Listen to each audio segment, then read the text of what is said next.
নারী জন্ম তো দেখলাম, পরের জন্মে পুরুষ হয়ে দেখব কেমন লাগে। অনেকগুলি সন্তানের মধ্যে বেশ কয়েকটি কন্যা সন্তান ছিল।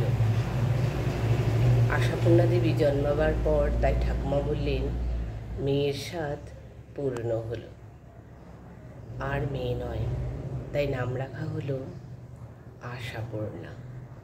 জন্ম থেকে এত অবহেলা, তাই মেয়েদের প্রতি পদে পদে এত অবহেলা একদিন তার সাহিত্যে প্রথম প্রতিশ্রুতির পথ বেয়ে বিদ্রোহিণী সুবর্ণলতা হয়ে বকুল কথায় এসে মুক্তির সন্ধান পেল।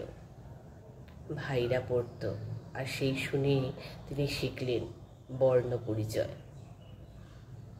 ভাবা যায়, এরপর তিনি সাহিত্য রচনা করে পেলেন সাহিত্যে রবীন্দ্র পুরস্কার, জ্ঞানপীঠ পুরস্কার, পদ্মশ্রী, বিশ্বভারতীর দেশিকত্ব, কলকাতা বিশ্ববিদ্যালয় থেকে শুরু করে কয়েকটি বিশ্ববিদ্যালয়ে ডিলিট। এক বিরল প্রতিভা। কিশোরী আশাপূর্ণা একদিন রবীন্দ্রনাথকে হঠাৎ চিঠি লিখে ফেললেন। কবি সেই চিঠি পড়ে বুঝেছিলেন আগামী দিনে বাংলা সাহিত্যে এক সন্ধ্যা তারা ফুটতে চলেছে। চিঠির জবাবে কবি লিখলেন, আশাপূর্ণা, তুমি হলে সম্পূর্ণা।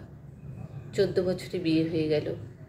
শ্বশুরবাড়ি ছিল প্রচণ্ড রক্ষণশীলতা। সেখানে মেয়েরা নভেল পড়বে, গল্প লিখবে, অকল্পনীয়। তাই প্রথম প্রতিশ্রুতি বকুল কথা সুবর্ণলতার মেয়েদের জীবন যন্ত্রণা যেন তার নিজের জীবনের টুকরো ছবি। প্রথম প্রতিশ্রুতিতে তিনি যখন লেখেন, নারী জীবন তো দেখলাম, পরের জন্মে পুরুষ হয়ে দেখব কেমন লাগে, তখন মন বেদনায় ভরে ওঠে। তখন মনে হয় আমাদের দেশের মেয়েদের জীবনে এখনও কি খুব একটা পরিবর্তন হয়েছে। আশাপূর্ণা দেবীর বড় ভরসা ছিলেন তার স্বামী। সংসারের সব ঝামেলা মিটিয়ে ছেলে মেয়েদের খাইয়ে দাইয়ে ঘুম পাড়িয়ে রাতে হ্যারিকেনের আলোয় লিখতে বসতেন আশাপূর্ণা। পরবর্তীকালে সেই দুঃখের কাহিনী বাংলা সাহিত্যে মুক্তোর মতো ফুটে উঠল। প্রথম প্রতিশ্রুতি, সুবর্ণলতা, বকুল কথায় ও তার অজস্র লেখায়। এরপর এলো সেই দিন।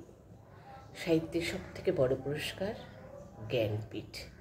জ্ঞানপীঠ পাওয়ার পর তার স্বামী বলেছিলেন, আশাপূর্ণা, আজ আমার ইচ্ছে করছে সারা কলকাতা মোমবাতির আলো দিয়ে সাজাই। তবে সেদিন আশাপূর্ণা দেবীর স্বামী সারা বাড়ি মোমবাতি দিয়ে সাজিয়েছিলেন। নেমে এসেছিল আশাপূর্ণা দীপাবলি। আশাপূর্ণা দেবী হেমন্ত মুখোপাধ্যায়ের থেকে কণ্ঠে রবীন্দ্রসঙ্গীত শুনতে খুবই ভালোবাসতেন। হেমন্ত মুখোপাধ্যায় একবার তার বাড়িতে এসে আশাপূর্ণা দেবীর একটি প্রিয় রবীন্দ্রসঙ্গীত গেয়ে শুনিয়েছিলেন। ধায় যেন মোর সকল ভালোবাসা, প্রভু তোমার পানে, তোমার পানে। সংগৃহীত।